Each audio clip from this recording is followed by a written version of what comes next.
If you'd like to make a geometric, modern watercolor design like this one for your print-on-demand shop, stick around and I'll walk you through my process for how I made this one and how you can make a similar one too. Geometrics are great because they're always on a trend. This weekend, I've had the flu and I've been doing a lot of lying around on the couch watching YouTube videos, and I was noticing just how many YouTubers had geometric prints in the background.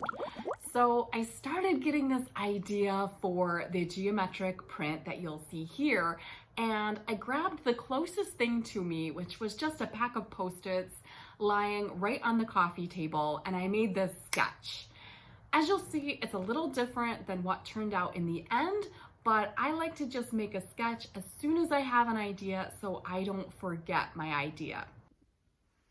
So if you'd like to follow along, I recommend you just grab a piece of scrap paper and draw the first geometric design that comes into your mind. You can always change this later. If you don't want to follow along, just go ahead and keep watching, and you can always go back and revisit the episode. The next thing I did is I went ahead and I made a vector design in Illustrator. If you don't have Adobe Illustrator, you can also use some shape building tools like circles and squares right in Photoshop, or you can use an app like Canva or plenty of other apps. Just go ahead and make a clean geometric design. So in this particular video, I've not included a how-to make the geometric design in Illustrator, but if you'd like to see a how-to video on how to make a geometric design, please comment below. What you want to do now is to color code your design. Now, this is not required, but for me, it helps me get organized. And I decided before I started this process that I wanted to use 3 different main colors. Sorry if you can hear my daughter.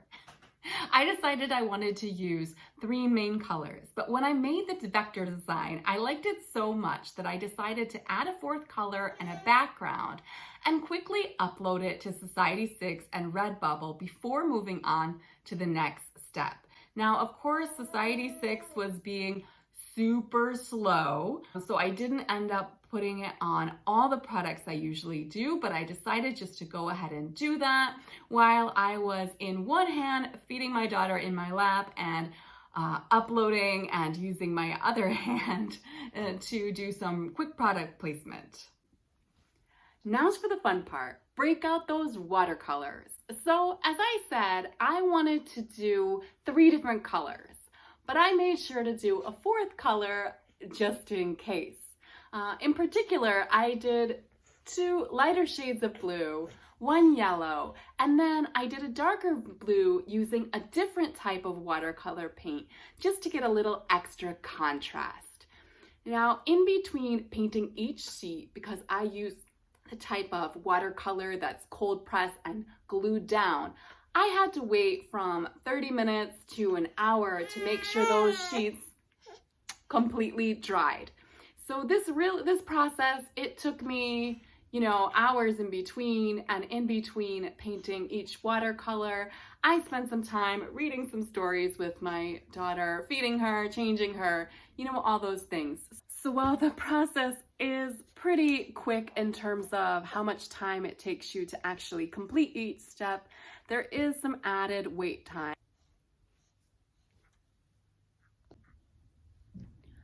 The next step is to scan in all your watercolors. Make sure they're dry. For scanning, I use an Epson scanner that Kat Koch recommended to me on her Skillshare course, and as she recommends, you need to use something to weight it down. I used a bunch of files from my day job. They did the job very nicely. The recommended scanning resolution is 1200 dpi. It also takes a little time. It usually takes 1 or 2 minutes. So in between scanning each sheet, I fed my daughter some solids, but I did forget to use a bib. It got pretty messy, but she was happy, and no, I did not take any pictures of that. The next step is to get the geometric design into Photoshop.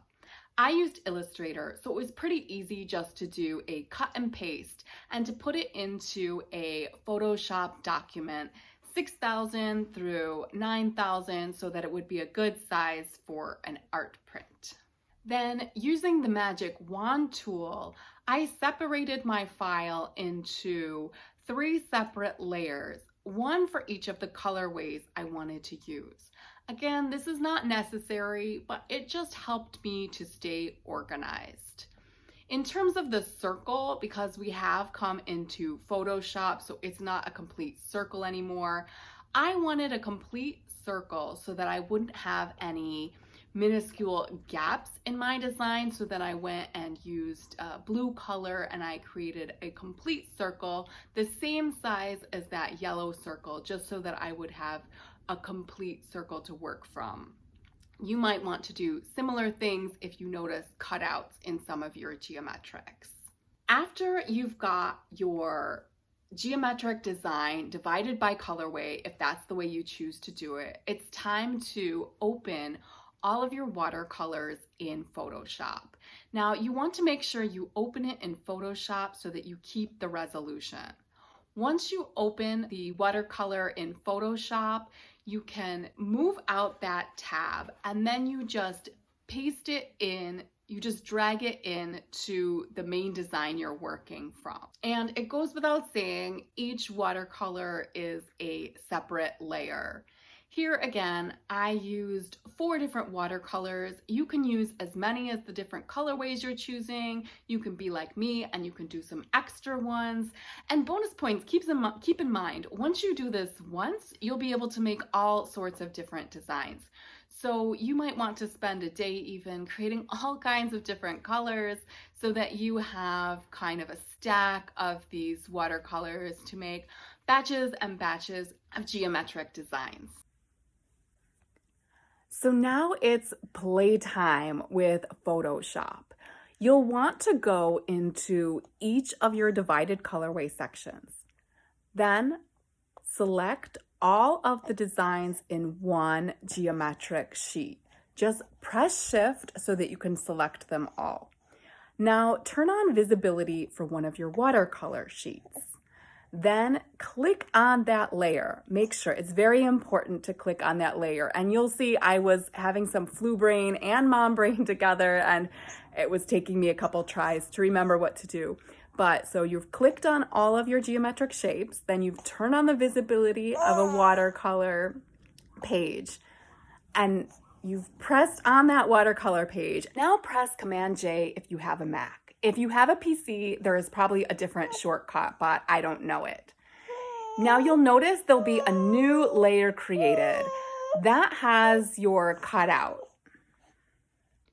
Now, if all goes according to plan, you should have a new layer with a watercolor version of the geometric you've just selected. Repeat for all of your geometric designs, and you might want to do this with a few different of the watercolor sheets for different geometrics so you can play around with the finished product. Here's the one I chose for my finished product. Now for some finishing touches. I used a background of blank watercolor paper that I got from a Skillshare course with Kat Koch and a signature that I had pre-created. You could also scan in your own piece of watercolor paper, or you could just use a solid background. It's really up to you. Then when exporting, I like to export one version as a high resolution 300 dpi JPEG for my art prints, but then I also export a PNG without the background and without the signature for uploading, especially onto Redbubble if you want to make a pattern, because you don't want your, at least in my opinion, you don't necessarily want your signature repeating on every design if you're making a pattern. And on other products, I just find it works better. I know best practice is to keep your signature on everything, but honestly, if I have my signature on it at the expense of the overall design, I would just rather have the overall design looked good. Once you've saved or exported your designs, it's time to upload them onto your print-on-demand site. So for this, I chose Redbubble and Society6. When you do so, you're going to have to come up with a name. So I took a look at this pattern and suddenly it reminded me of a sunrise and my yoga Ashtanga practice, which I have really been slacking on, like super duper slacking. So maybe if I ordered one of my own designs and put it up, it would help me get back into it. In any case, I hope it helps someone get inspired to do their yoga practice or just gives them that sense of calm serenity.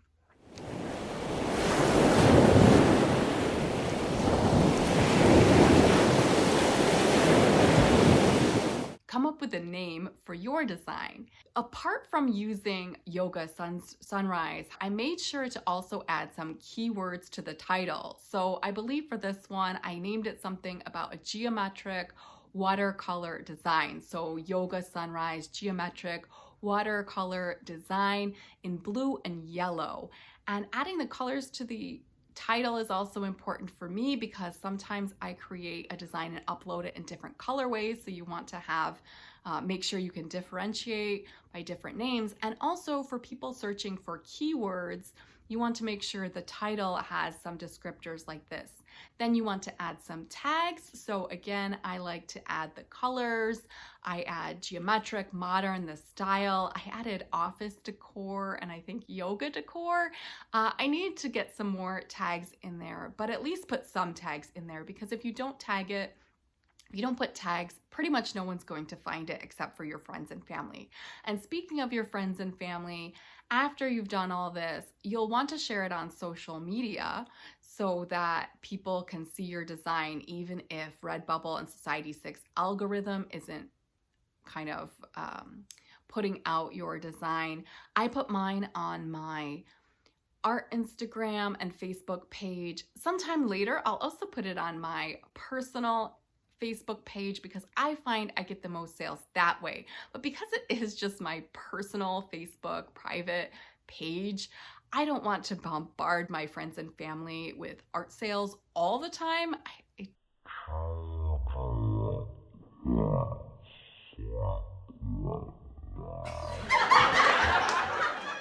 Thanks for making it to the end of this video.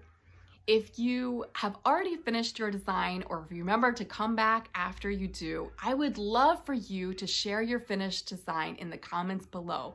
Link us to your Redbubble shop, your Society6 shop, or your other print-on-demand site with a direct link to your geometric watercolor design so that we can all go check it out and help out your algorithm.